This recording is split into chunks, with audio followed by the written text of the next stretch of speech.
The schoolyard buzzed with the usual after-school activity. Students huddled in groups, some practicing for the upcoming debate competition, while others kicked around a soccer ball.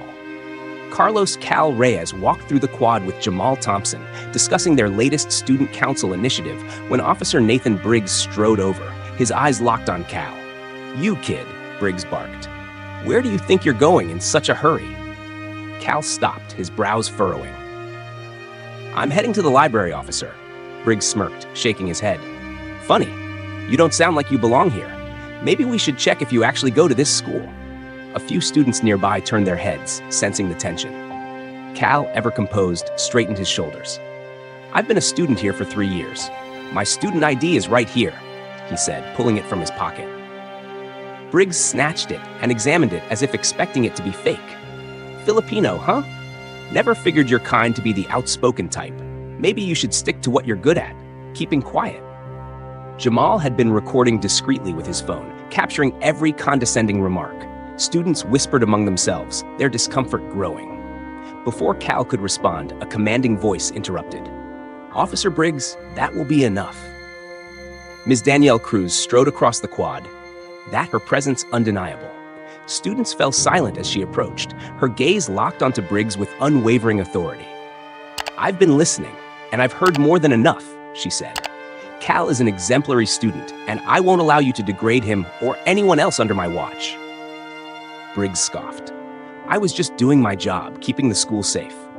Miss Cruz crossed her arms. "Bullying students based on their background isn't safety, officer.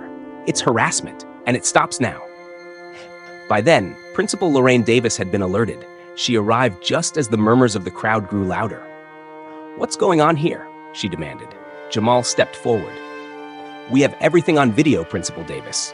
Officer Briggs has been targeting students unfairly, and now we have proof." Miss Cruz nodded. "And I've been in discussions with community leaders about these ongoing issues. This is exactly the kind of behavior we need to address." Principal Davis turned to Briggs, her expression severe. "Officer, report to my office immediately. We will be reviewing this footage and taking appropriate action." Briggs, realizing he had lost control of the situation, muttered under his breath before storming off. The students erupted into murmurs of relief and quiet cheers. The fallout was swift. An internal investigation led to Briggs being placed on immediate suspension, followed by mandatory sensitivity training for all school security personnel. The viral video of the encounter spread across social media, sparking wider discussions about bias in school security. Cal, initially just a target, became a symbol of resilience. He and Jamal worked with Ms. Cruz and Principal Davis to form a student-led diversity council, ensuring student voices would always be heard. What had started as an act of arrogance and discrimination had instead ignited a movement for justice and accountability within the school. The school transformed, policies shifted, and a new era of respect and understanding took root. No student would have to face what Cal did that day, and thanks to the courage of those who stood up, real change was finally underway.